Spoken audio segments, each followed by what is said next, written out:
ಈ ಸಂಖ್ಯೆನ ಒಮ್ಮೆ ನೋಡಿ. 330 ಬಿಲಿಯನ್. ಅಬ್ಬಾ, ಅಂದ್ರೆ 30,000 ಕೋಟಿ. ಇದು ನಮ್ಮ ದೇಹ ಪ್ರತಿದಿನ ನಮಗೆ ಗೊತ್ತೇ ಆಗದಂತೆ ಬದಲಾಯಿಸುವ ಜೀವಕೋಶಗಳ ಸಂಖ್ಯೆ. ಹೌದು, ನೀವು ಕೇಳಿದ್ದು ಸರಿ. ಪ್ರತಿದಿನ ನಮ್ಮ ದೇಹದಲ್ಲಿ ಇಷ್ಟು ದೊಡ್ಡ ಮಟ್ಟದ ಒಂದು ರಿಪೇರ್ ಮತ್ತು ಪುನರ್ನಿರ್ಮಾಣದ ಕೆಲಸ ನಡೀತಾನೇ ಇರುತ್ತೆ. ಇದರ ಅರ್ಥ ಏನು ಗೊತ್ತಾ? ಸುಮಾರು 80ರಿಂದ 100 ದಿನಗಳಲ್ಲಿ ನಮ್ಮ ದೇಹದ ಬಹುತೇಕ ಜೀವಕೋಶಗಳು ಹೊಸದಾಗಿರುತ್ತವೆ. ಅಂದರೆ ಅಕ್ಷರಶಃ ನಾವೊಂದು ಹೊಸ ಶರೀರವನ್ನೇ ಪಡಿತೀವಿ. ಇದೊಂದು ನಮಗೆ ಸಿಕ್ಕಿರುವ ಅದ್ಭುತವಾದ ಅವಕಾಶ. ನಮ್ಮ ದೇಹವನ್ನು ನಾವು ಇಷ್ಟಪಟ್ಟ ಹಾಗೆ ಇನ್ನಷ್ಟು ಬಲಿಷ್ಠವಾಗಿ ರೂಪಿಸ್ಕೊಡೋಕ್ಕೆ ಇದೊಂದು ಸುವರ್ಣಾವಕಾಶ. ಸರಿ, ಹಾಗಿದ್ರೆ ಈ ನಿರಂತರ ನವೀಕರಣ ಹೇಗೆ ಕೆಲಸ ಮಾಡುತ್ತೆ? ಇದನ್ನ ಅರ್ಥ ಮಾಡ್ಕೊಳ್ಳೋಕ್ಕೆ ಒಂದು ಸಿಂಪಲ್ ಆದ ಉದಾಹರಣೆ ತಗೊಳ್ಳೋಣ. ನಮ್ಮ ದೇಹವನ್ನ ಒಂದು ದೊಡ್ಡ ಕಟ್ಟಡ ನಿರ್ಮಾಣ ಆಗ್ತಿರೋ ಸೈಟ್ ಅಂತ ಅಂದ್ಕೊಳ್ಳಿ. ಹೌದು, ನಮ್ಮ ದೇಹ ಅನ್ನೋದು ಎಂದಿಗೂ ಮುಗಿಯದ ನಿರ್ಮಾಣ ಕಾರ್ಯದಲ್ಲಿರುವ ಒಂದು ಭವ್ಯ ಕಟ್ಟಡ. ಇಲ್ಲಿ ಹಳೆಯ ಹಾಳಾದ ಇಟ್ಟಿಗೆಗಳನ್ನು ತೆಗೆದುಹಾಕಿ ಪ್ರತಿದಿನ ಹೊಸ ಗಟ್ಟಿಯಾದ ಇಟ್ಟಿಗೆಗಳನ್ನು ಜೋಡಿಸುವ ಕೆಲಸ ನಡೀತಾನೇ ಇರುತ್ತೆ. ಈ ಅದ್ಭುತ ಪ್ರಕ್ರಿಯೆನೇ ಜೀವಕೋಶಗಳ ನವೀಕರಣ. ನೋಡಿ, ಈ ನಿರ್ಮಾಣ ಕಾರ್ಯ ನಮ್ಮ ದೇಹದ ಎಲ್ಲಾ ಕಡೆ ಒಂದೇ ಸ್ಪೀಡಲ್ಲಿ ನಡೆಯಲ್ಲ. ನಮ್ಮ ಹೊಟ್ಟೆಯ ಒಳಪದರ ಕೆಲವೇ ದಿನಗಳಲ್ಲಿ ಹೊಸದಾಗತ್ತೆ. ನಮ್ಮ ಚರ್ಮ ಪೂರ್ತಿಯಾಗಿ ಬದಲಾಗೋಕೆ ಕೆಲವು ವಾರಗಳು ಬೇಕು. ಕೆಂಪು ರಕ್ತ ಕಣಗಳಿಗೆ ಕೆಲವು ತಿಂಗಳುಗಳು. ಆದ್ರೆ ನಮ್ಮ ಮೂಳೆಗಳು ಸಂಪೂರ್ಣವಾಗಿ ಹೊಸದಾಗೋಕೆ 10 ವರ್ಷಗಳೇ ಬೇಕಾಗತ್ತೆ. ನಮ್ಮ ದೇಹ ಹೀಗೆ ಸದಾ ಕಟ್ಟಲ್ಪಡ್ತಿರೋದ್ರಿಂದ ನಾವು ಕೇಳಬೇಕಾದ ಅಸಲಿ ಪ್ರಶ್ನೆ ಅಂದ್ರೆ, ಈ ಅದ್ಭುತ ಕಟ್ಟಡಕ್ಕೆ ನಾವು ಯಾವ ರೀತಿಯ ಸಾಮಾನುಗಳನ್ನು ಸಪ್ಲೈ ಮಾಡ್ತಿದ್ದೀವಿ? ಗಟ್ಟಿಯಾದ ಗುಣಮಟ್ಟದ ಸಿಮೆಂಟ್, ಸ್ಟೀಲನ್ನ, ಅಥವಾ ಸುಲಭವಾಗಿ ಪುಡಿಯಾಗುವ ಕಳಪೆ ಫಿಲ್ಲರನ್ನ? ಹಾಗಿದ್ರೆ ಈ ಕಟ್ಟಡಕ್ಕೆ ಬೇಕಾದ ಬೆಸ್ಟ್ ಮಟೀರಿಯಲ್ ಯಾವುದು ಮತ್ತು ಯಾವ ಮಟೀರಿಯಲ್ ಅದನ್ನ ಹಾಳ್ವಾಡುತ್ತೆ ಅನ್ನೋದನ್ನ ಈಗ ನೋಡೋಣ. ಯಾಕಂದ್ರೆ ನಾವು ಬಳಸೋ ಸಾಮಗ್ರಿಯೇ ನಮ್ಮ ಕಟ್ಟಡದ ಭವಿಷ್ಯವನ್ನ ನಿರ್ಧರಿಸುತ್ತೆ ಅಲ್ವಾ? ಸರಿ, ನಮ್ಮ ಕಟ್ಟಡದ ಸಾಮಗ್ರಿಗಳನ್ನು ನೋಡೋಣ. ಒಂದು ಕಡೆ ಪ್ರೋಟೀನ್. ಇದು ನಮ್ಮ ದೇಹ ಅನ್ನೋ ಕಟ್ಟಡದ ಸ್ಟೀಲ್ ಮತ್ತು ಕಾಂಕ್ರೀಟ್ ಇದ್ದ ಹಾಗೆ. ಇದು ಹೊಸ ಜೀವಕೋಶ, ಸ್ನಾಯುಗಳನ್ನು ಕಟ್ಟುತ್ತೆ. ಇನ್ನೊಂದು ಕಡೆ ಮೈದಾ, ಸಕ್ಕರೆಯಂತಹ ಸಂಸ್ಕರಿಸಿದ ಕಾರ್ಬ್ಸ್. ಇವು ಸುಮ್ಮನೆ ತೂತು ಮುಚ್ಚೋಕೆ ಬಳಸೋ ಕಳಪೆ ಫಿಲ್ಲರ್ ಅಷ್ಟೇ. ಕ್ಷಣಿಕ ಶಕ್ತಿ ಕೊಡಬಹುದು, ಆದರೆ ನಮ್ಮ ಕಟ್ಟಡದ ಅಡಿಪಾಯವನ್ನೇ ಅಲ್ಲಾಡಿಸ್ಬಿಡುತ್ತೆ. ಅಷ್ಟೇ ಅಲ್ಲ, ಪ್ರೋಟೀನ್ ಕೇವಲ ಕಟ್ಟೋ ಕೆಲಸ ಮಾತ್ರ ಮಾಡಲ್ಲ. ಇದು ಒಂದು ಅದ್ಭುತವಾದ ರಿಪೇರ್ ಟೀಮ್ ಕೂಡ. ಪ್ರತಿದಿನ ನಮ್ಮ ದೇಹದಲ್ಲಾಗೋ ಸಣ್ಣ ಪುಟ್ಟ ಡ್ಯಾಮೇಜ್ಗಳನ್ನ ಗುರ್ತಿಸಿ ಅದನ್ನ ಸರಿಪಡಿಸಿ ನಮ್ಮ ಕಟ್ಟಡವನ್ನ ಯಾವಾಗಲೂ ಸದೃಢವಾಗಿಡೋ ಕೆಲಸ ಮಾಡುತ್ತೆ.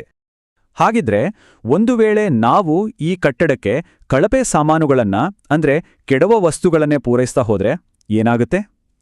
ಯಾವ ಆಹಾರಗಳು ನಮ್ಮ ದೇಹವನ್ನು ಒಳಗಿಂದಲೇ ದುರ್ಬಲಗೊಳಿಸುತ್ತವೆ ಅಂತ ನೋಡೋಣ. ಈ ಚಾರ್ಟ್ ನೋಡಿ. ನಮ್ಮ ದೇಹದ ರಚನೆಯನ್ನು ಹಾಳ್ಮಾಡೋ ದೊಡ್ಡ ವಿಲನ್ಗಳು ಸಂಸ್ಕರಿಸಿದ ಹಿಟ್ಟು, ಅಂದ್ರೆ ಮೈದಾ ಮತ್ತು ಸಕ್ಕರೆ. ಅರ್ಧದಷ್ಟು ಹಾನಿಗೆ ಇವೇ ಕಾರಣ.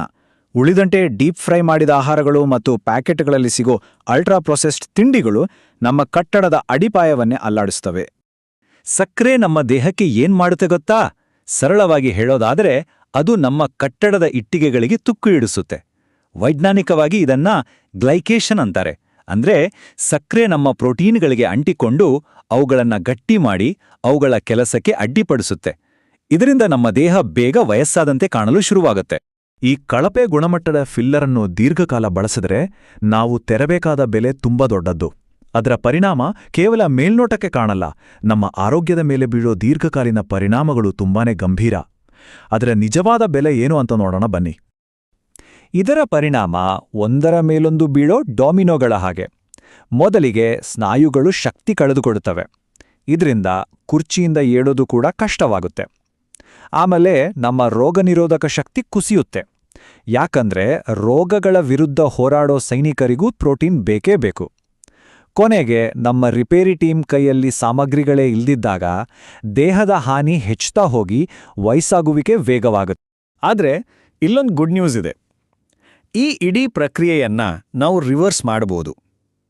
ದೌರ್ಬಲ್ಯದ ಬದಲು ಶಕ್ತಿಯನ್ನ ನಿರ್ಮಿಸಲು ನಮಗೆ ಬೇಕಾಗಿರೋದು ಒಂದು ಸ್ಪಷ್ಟವಾದ ಬ್ಲೂ ಪ್ರಿಂಟ್ ಅಷ್ಟೇ. ಬನ್ನಿ ಆ ನೀಲನಕ್ಷೆ ಹೇಗಿರಬೇಕು ಅಂತ ನೋಡೋಣ. ಈ ಟೇಬಲ್ ಎಲ್ಲವನ್ನೂ ಸ್ಪಷ್ಟವಾಗಿ ಹೇಳುತ್ತೆ ನೋಡಿ. ಒಂದು ಕಡೆ ಬೇಳೆಕಾಳುಗಳು, ಬೀಜಗಳು, ಪನ್ನೀರ್, ಮೊಸರಿನಂತಹ ಕಟ್ಟೋ ಆಹಾರಗಳು. ಇವು ನಮ್ಮ ದೇಹವನ್ನ ಬಲಪಡಿಸ್ತವೆ. ಇನ್ನೊಂದು ಕಡೆ ಮೈದಾ, ಸಕ್ಕರೆ, ಕರಿದ ತಿಂಡಿಗಳಂತಹ ಕೆಡವ ಆಹಾರಗಳು ಇವು ನಮ್ಮನ್ನ ದುರ್ಬಲಗೊಳಿಸ್ತವೆ. ಆಯ್ಕೆ ತುಂಬಾ ಸಿಂಪಲ್ ಅಲ್ವಾ? ಹಾಗಿದ್ರೆ ನಮ್ಮ ಪರ್ಫೆಕ್ಟ್ ಪ್ಲೇಟ್ ಹೇಗಿರಬೇಕು? ಬನ್ನಿ ಕಲ್ಪನೆ ಮಾಡ್ಕೊಳ್ಳೋಣ. ನಮ್ಮ ತಟ್ಟೆಯ ಅರ್ಧ ಭಾಗ ಬಣ್ಣ ಬಣ್ಣದ ತರಕಾರಿಗಳು, ಇನ್ನೊಂದು ಕಾಲು ಭಾಗದಲ್ಲಿ ಬೇಳೆ, ಪನೀರ್, ಮೊಟ್ಟೆಯಂತಹ ನಿರ್ಮಾಣದ ಇಟ್ಟಿಗೆಗಳು, ಉಳಿದ ಕಾಲು ಭಾಗದಲ್ಲಿ ನಿಧಾನವಾಗಿ ಶಕ್ತಿ ನೀಡುವ ಚಪಾತಿ ಅಥವಾ ಅನ್ನ, ಜೊತೆಗೆ 1 ಚಮಚ ತುಪ್ಪದಂತಹ ಆರೋಗ್ಯಕರ ಕೊಬ್ಬು. ವಾವ್, ಇದೇ ನೋಡಿ ಒಂದು ಬಲಿಷ್ಠ ದೇಹ ನಿರ್ಮಾಣದ ಪರ್ಫೆಕ್ಟ್ ಬ್ಲೂಪ್ರಿಂಟ್. ನಾವೀಗ ಮಾಡೋ ಊಟದ ಆಯ್ಕೆ ಆ ಕ್ಷಣದ ಹಸಿವನ್ನು ನೀಗಿಸುವುದಷ್ಟೇ ಅಲ್ಲ, ಅದು 80 ದಿನಗಳ ನಂತರ ಇರಲಿರುವ ನಮ್ಮ ಹೊಸ ಆವೃತ್ತಿಗೆ, ನಮ್ಮ ಹೊಸ ದೇಹಕ್ಕೆ ನಾವು ಒದಗಿಸ್ತಿರುವ ನಿರ್ಮಾಣ ಸಾಮಗ್ರಿ. ಈ ಮಾತು ಎಷ್ಟು ಸತ್ಯ ನೋಡಿ. ನಮ್ಮ ದೇಹ ತನ್ನನ್ನು ತಾನು ಸರಿಪಡಿಸಿಕೊಳ್ಳಲು, ಗುಣವಾಗಲು ಸಿದ್ಧವಾಗಿಯೇ ಇದೆ. ಅದು ಕಾಯ್ತಿರೋದು ನಾವು ಸರಿಯಾದ ಸಾಮಗ್ರಿಗಳನ್ನು ಪೂರೈಸೋಕೆ ಮಾತ್ರ, ನಮ್ಮ ಅನುಮತಿಗಾಗಿ.